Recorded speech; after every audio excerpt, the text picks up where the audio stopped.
ang matatanggap na clothing and uniform allowance. Kung kukumpara po natin ito doon sa gaan ng 2023, nakalagay doon not less than 6,000. So ang ibig sabihin nun, tumaas ng 1,000 ang clothing allowance. Ang problema lang kasi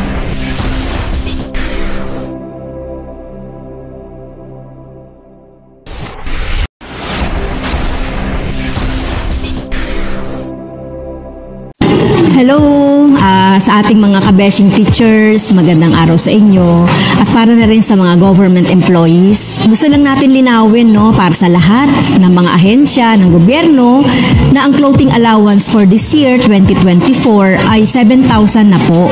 Nakalagay sa section 58 ng 2024 GAA, not less than 7,000 ang matatanggap na clothing and uniform allowance.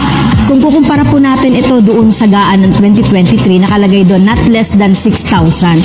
So ang ibig sabihin nun, tumaas ng 1,000 ang clothing allowance. Ang problema lang kasi dito, yung DBM circular na binabanggit, no? Kasi 2018 pa ito at very luma na yung 6,000. Kaya kailangan ng DBM na maglabas ng another memo or circular para po hindi na malito yung ating mga ahensya. Kasi may nabalitaan kami na may mga division na 6,000 lang yung plano na ibigay. So wag po, 7,000 na po ang uniform and clothing allowance at yan ay binunga ng ating kampanya para taasan yung mga benepisyo.